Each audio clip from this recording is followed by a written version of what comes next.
Dr. James Beckett, Sports Card Insights, another outtake episode. Thanks, John Newman and John Keating, my co-hosts on Hobby Hotline. We got into a discussion over a course of an hour, not all of it, but this is the part that had to do with hobby versus retail and the fairness of pulling something sensational from retail. And so we batted that around. Thanks sponsors, Topps, Panini, Upper Deck, Heritage Auctions, Huggins & Scott Auctions, Mike Stadium Sports Cards, Burbank Sports Cards, ComC.com, and Beckett Media, Beckett Grading, Beckett Authentication. So here's the discussion. Retail versus hobby with chase cards. This ratcheted up with the pulling of this card from a retail blaster box from Walgreens. And congrats to that individual who was fortunate enough to pull that card. But a lot of people saying that should have never came from retail for what hobby boxes cost versus a retail blaster box that should have been on that side of the house, if you will. My take is it should be randomly inserted into that release product, whether that's retail or hobby. Each of these hobby has their own exclusive inserts already. There's certain inserts you can only get out of retail. There are only certain inserts you can get out of hobby. If you're chasing those sets or those cards or you're collecting a player, you sort of know where that's going to come from. But this is parallel, a huge one at a 1-on-1, but it's a base card parallel. And I think it shouldn't be aligned with just retail or just hobby. I think it should be in the product, wherever it's dispersed and eventually discovered, so be it. And I like to think if I go to Walmart or whatever retail location and grab a quick box, whatever they cost now, $27, $32, that I have a shot at something like that. Now, obviously, you don't expect to get it necessarily, but it's like lottery, right? Just a chance that you could scratch off and possibly win for life. So I don't have a problem with it. I'm glad it's that way. I'd have more of a problem if it was the way like people want it to be, where you can only get that on the hobby side. Many people enter the hobby by opening retail boxes first. It's how they dip their toe in the water. I like to think those folks have a chance to hit something that could be life-changing maybe in this case. Basically,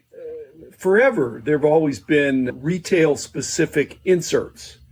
That's well established that you would have certain inserts, perhaps, in hobby and certain inserts in retail. Those are announced and advertised on the packaging a lot of times.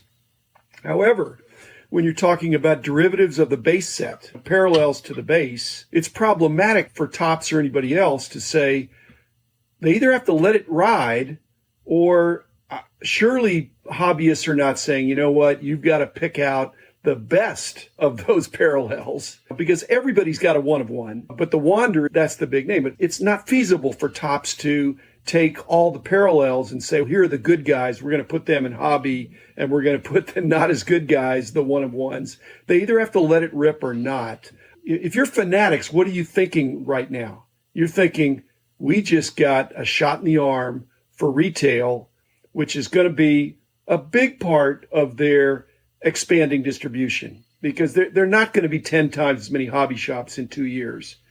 But Fanatics could have 5 or 10 times as many outlets where cards are, hopefully not in huge quantity, but now people are thinking I could get anything there. I think it's net positive, except if you're a hobby shop and thinking, I want those all to myself. I agree 100%. It's great marketing, obviously, and I don't know whether that was their intent, but was anybody screaming when other parts of this parallel set were pulled from retail packs? It's not a surprise, right? I think there's no way this is contrived. I think that's a conspiracy that's really tricky. So but if the other parts of the set are already included in retail, then it isn't contrived. It's just part of the deal. They couldn't say, we're going to hold out the Wander and put it in Walgreens or whatever because we're giving them a perk. I just think it fell the way it fell. Yep. And there'll be other one-of-ones. Most of them perhaps are in hobby. Although when you look ahead to Fanatics, where will most of the product go? The mix between hobby and retail is going to evolve. And right now, if it's more hobby than retail, 3 years from now, maybe the other way around in a big way. Just don't know. So you're saying that the line is now blurred, and I guess we see the line going away. I don't think there should be a line, personally. I think they've acted like they're in the line, except, like I said, for inserts that they might. But The pack odds are the pack odds, guys. They have a disclaimer a lot of times at the end that these pack odds deal with the whole run of the product. This is just a general non-guarantee, but pretty accurate, but it's not 100% accurate. So, well, no, it's 100% accurate to be at least that good. Otherwise, they're exposing themselves to lawsuits. It's going to be at least that good. If it's worse, they'd be in trouble. So, but still, 1 out of 20,000 packs as opposed to 1 out of 30,000 packs. Here's a question for you. I've heard a lot of yammering about Heritage this year, kind of people getting stiffed in hobby boxes and stuff like that, not getting the big hits. Can they hold this stuff back? Your odds are your odds, but if they start putting hot packs in the boxes later on in the season, that creates the optics that stuff hasn't been pulled and may create a frenzy later on instead of a frenzy early on. Is this something they have control of? Or your pack odds can be a certain odds the first month of a release, but are they the pack odds for the entire run of the release? I don't know. Maybe they're the pack odds for the entire run of the release, but what you've suggested, that's not a conspiracy, but that's a strategy that could be pulled off pretty easily. Right. That we're going to put these parallels in waves. That is possible. Backload them, right? Yeah. Like I said, it's nice that it came out of retail. If you're a kid, you saved up your allowance and you got $32 or $22 to buy a blaster. Now I feel like, hey, I got a shot to hit something that could possibly, I know realistically probably not, but at least there's a chance. So you're telling me there's a chance. That's huge. I think Fanatics should be ecstatic about it, seeing it come out of the retail side. Not that side's ever trouble selling necessarily in recent years, but now that they've raised prices of blasters, those 1999 days are gone on most products. So if you're going to raise the price of something, you want good buzz on it, not, hey, we can't get anything good, and now it costs us more not to get anything good. Who's mad? People probably buy a lot of hobby stuff, and they didn't get the Wonder 1. I get it. I understand that. Hobby has their own perks as well that you can't get in retail. I've said this to Upper Deck. I've said it to Topps. I've said it to Panini. I've said it to Fanatics. The experience of walking into a card shop is important to this hobby, to this industry. Yeah. And they need to clarify and make the statement that the hobby shop experience, what you're going to get in a pack, is at least as good. It might be the same and it might be better, but it can't be worse than walking into retail. It can't be that retail is the preferred place. If each of the card companies, and Leaf as well, makes that clear that the tie goes to the hobby shop, then the hobby will be in good hands. Yeah, I agree. Again, for what a hobby box will cost versus retail, I'm a former LCS owner for 6 years, so I'm definitely for them. You want to drive people into the store. Again, these are the colored parallels that are numbered. In this case, 101 with the Wander that we're talking about, but there's numbered to 10 with the clears.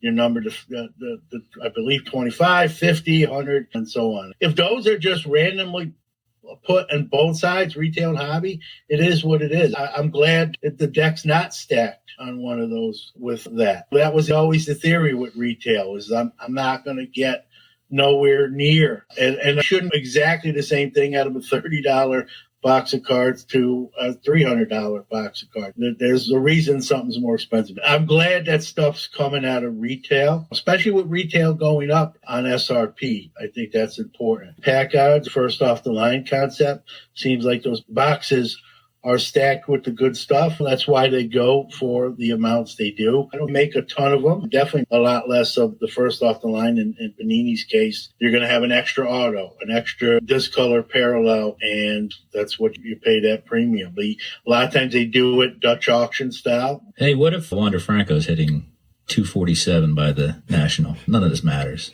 But still... Well, in today's hobby, where everyone's, what have you done for me lately? Everyone's going to be like, he's terrible, he's no good. Those folks will be chirping loud, but that's the day trader part of the hobby. And someone in here likes to use the word long tail, and I'm a subscriber to that. Yeah. The thing is, Wander Franco, the worst thing would be if he's not talked about at all. He's still talked about he's in a slump, but he's going to come back. And I've said, I look for the guys that aren't being talked about. Right. But Wander Franco is the greatest thing right now. We'll see. We forget how young these guys coming up to the majors are, too. We think they're older than they are because of products like Bowman, where their first Bowman cards are 3 to 4 years, right when they're drafted, 17, 18 years old. And we've talked about them for 3, 4 years. We make them older than they are. Rafael Devers putting a great career together. Everyone thinks he's older than he is. That's because he was 17 when he appeared on his first Bowman card. He's still 24 years old. People think he's 28 because he's kind of been in the league for 3, 4 years now doing well. So a lot of these guys are young. They're going to struggle sometimes when they first get called up. And some of them, hopefully wind up figuring it out, become Hall of Fame type players, all-star type players. In the hobby, we wanted to happen yesterday. Not all of us. Yeah. Yeah, no, I'm a long game guy too. I put stuff away in boxes and let it mature. The wine version of cards. The really sharp guys that work for me, I'm thinking about Ben Eckler, who's now passed away, and several others. They played the age game on the prospecting, and you have to do that. A 25-year-old prospect compared to a 19-year-old prospect, if they're both in AAA or AA, the tie is going to go to that younger guy. Age matters in prospecting. Yeah. And Wander Franco has that on his side. And Rafael Devers did as well. I know he didn't have a great year last year. Trevor Lawrence stayed a year more than he could have. And people were like, he should have left. Depends on the position. It depends on the situation you're going into. Aaron Rodgers, how long did he sit on the stove before he got to play? 4 years behind Favre. So, and he was a first-round pick. He wasn't a sleeper. So. Yeah, he dropped. There was that moment in the green room where they kept panning over to him, and that frown kept getting a little lower. Well, I actually felt bad for him. Guys, my point is, baseball, you've really got to flip the card over and look at the back of the card and check out the age. Football, because you tracked them in college or you're aware of their exploits. Basketball, same thing. Their age is touted. Baseball, not as much. You've got to study it. If they're a 27-year-old rookie relief pitcher, that's probably not a good buy. But it depends on what you're doing there. Why is that? Are you studying that for the long tail? Because an exception I know to that rule, the only one I can think of off the top of my head is Wade Boggs. Wade Boggs was a late bloomer, yet still got 3,000 hits. Nobody's going to get 3,000 hits from here on out, in my opinion. There's going to be a couple 500 home run guys. There's not going to be any more 300 win guys. So the analytics or the benchmarks from yesteryear are out the window as far as I'm concerned. So what are we basing our prospecting on? Because the long term doesn't seem to be in play here as far as statistics, which we've always based our baseball. Home runs and strikeouts. Pitchers need to be strikeout pitchers, and hitters need to be home run hitters. And so if you're 19 years old and you've got a physical frame that hasn't fully filled out and you've already got good power, that's a good bet.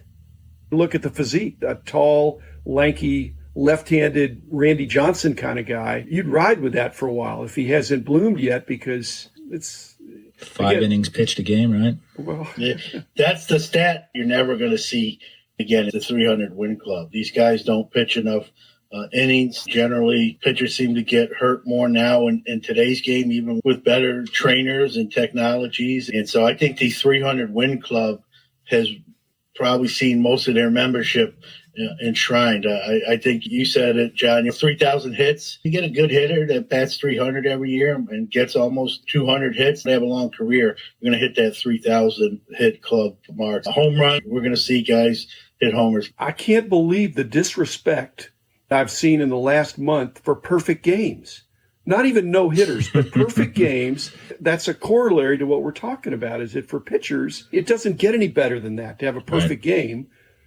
And you're getting pulled after 7 innings because they're concerned. You ought to say, Coach, let me in until at least I mess up a little bit. Right. Yeah, till the perfect game's gone. But that's happened more than once now. I bet you Kershaw doesn't get pulled in July. We're talking about April right now with a truncated spring training, right? Different situation a couple months from now. The hobby aspect of this is that it's another thing in your Hall of Fame plaque. It's another step toward immortality.